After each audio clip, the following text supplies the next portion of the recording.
Yo, what's up guys, it's your boy JP. Welcome back to another Elden Ring video. So please like and subscribe if this video helps you out. Just a few tips and tricks on how to make your mimic stronger. So when you first get the mimic in the game, he might be pretty weak compared to other summons because he scales off your stats. So if you're running some pretty bad builds like I was when I got him, he was pretty weak, had low HP, he died pretty easily. So in this video I'm going to show you how to make a mimic insanely broken, god tier, and unable to die. He'll be invincible. So to upgrade him, obviously you got to upgrade yourself because it scales off your stats. The most important things when upgrading your stats is probably the vigor stat. I understand when I first started playing the game, I underestimated the vigor stat, which gives you HP. Mine was low. I think I was running like 25 vigor for the longest time, even in endgame. You want to put this at 60. 60 is like the best gain per level. After 60 it's not worth the points basically, so you want to put it at around 57 to 60. Then you can, if you put it at 57, you can always get it higher with some seals or artifacts. So around 60 vigor is where you want to cap it out at. The second thing you want to do is get your mimic tier to level 10. Now the difference from level 0 to 10 is insane. I don't know the exact percentage, but he probably gains like double if not triple the HP. So a mimic tier level 1, I noticed he was getting killed all the time from bosses. He was pretty easy to kill, but at level 10 his HP was insane. So once you get him to 10, he'll be a lot beefier. The next tip is obviously the armor. This might seem obvious, but some of you may be running like a mage build, which is cool, but obviously I'm running the heaviest armor in the game, the Bullgot set. My character's fat rolling, but that's irrelevant because even though he's fat rolling, his defenses is crazy. So if you want him to, let's say a mage character and you want your mimic to be tanky, you could equip him with a great shield as well, and no weapon on the other hand. It will make him play more defensive.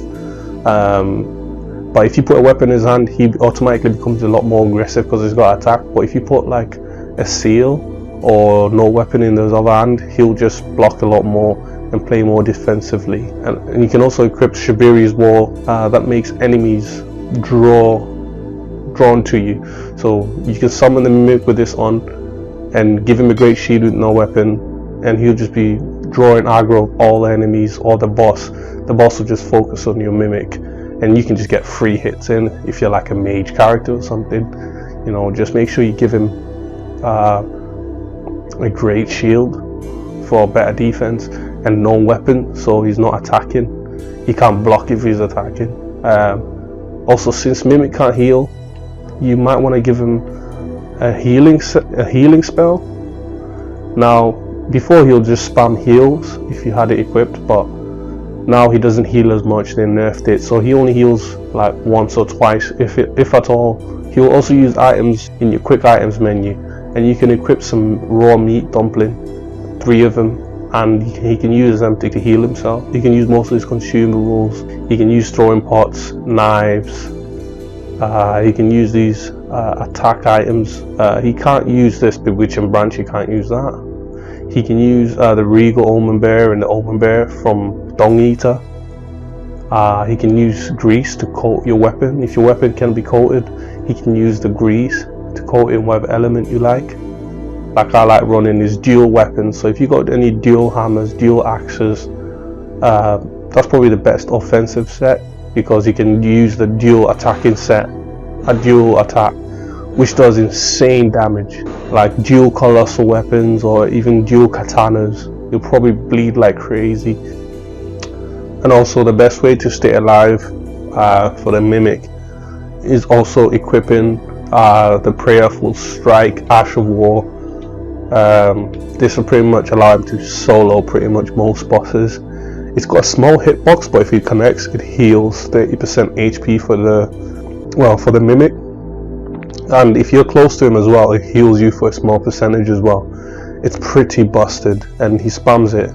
Now if it's a fast moving enemy that's very agile, you might have trouble landing this attack. because it's got a very tiny hitbox and the enemy has to be right in front of you. I also suggest using the items Exalted Flesh, which boosts your physical damage. So with this build I have right now, I have a crazy tanky defense. These are some endgame enemies right here, and they basically just tickle me. And the Mimic has got like twice the HP you have, and he could just heal at any moment. He's immune to most status effects, but Deathblight will kill him because it's instant kill. It builds up and just kills the Mimic instantly, and I'm falling off a ledge. Now if I boost my defense by using Black Flame Protection, or if I use these Boiled Crabs, they pretty much do the same thing. Look how much damage I'm taking. Oh, and the best thing about Prayerful Strike is it gives you insane poise. Like, most enemies in the game cannot cancel this. Look at that. They hit hard and they can't cancel it. It gives you, it's one of the best poise attacks in the game. In terms of poise, it gives you unbreakable poise. It's not unbreakable, only a few select enemies can break it, like giant enemies can break it, and bosses. So you can't really poise bosses' attacks. He'll use regular attacks most of the time, but and occasionally he will use a special attack. And when he does, you want it to land. So that's why I like attacks like Prayerful Strike, where it's almost guaranteed to land. And also another weapon art which is good, the Devourer's Scepter, which is really good. It gives you like AoE healing depending on how many enemies you've got in the area, and it can heal you from low health to full health. But the bad thing about this, it's got like low poise. Instantly you can just get hit out of it, especially if you're not running heavy armor. Look at that. There's quite a lot of weapon skills and incantations that give you hyper armor, like the lightning spells, which recently got buffed and now have hyper armor. So when you cast that, when you cast this dragon spells, like, you know, the lightning spells, you got some hyper armor now, so you can take 1 or 2 hits from weaker enemies. Bosses and giant enemies will still knock you down. So yeah, but it's now a lot more viable, much better.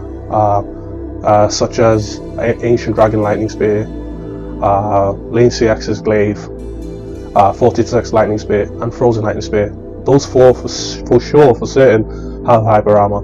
Not sure about Ancient Lightning Dragon Strike or the regular Lightning Spear, I don't think they do, but those 4 I mentioned definitely have. As for weapon skills, for example, Malekith's Blackblade, this gives you insane hyper armor. It's very hard to cancel. Most normal enemies won't be able to cancel this, and it's one of the best attacks in the game. Great AoE, burns the enemy's HP for a few seconds. So you want attacks like this. If you're going to use your FP, you want it to land and you don't want to get cancelled. So you can get hit by 2 free attacks, and these won't get broken. Golden Land.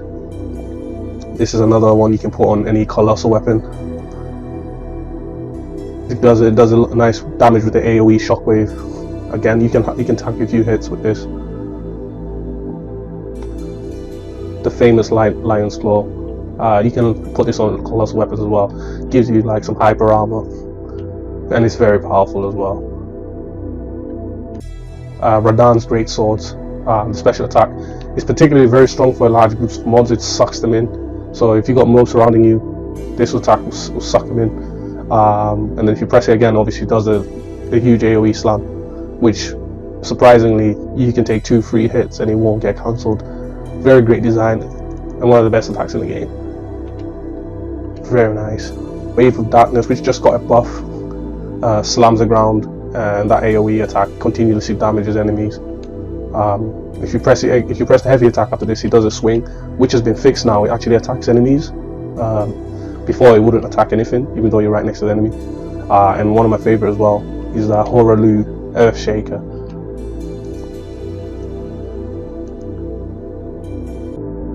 One thing about this attack, the scream breaks the poise of enemies. That scream there will break enemies' poise, and if you press it again, he does a second slam.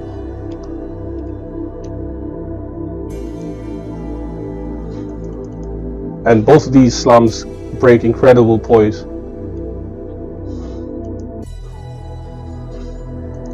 Like if any enemies around you are standing, the first slam will knock will knock him down, and the second slam will knock him away. And if this video helped you out, hope it wasn't too long. Like and subscribe.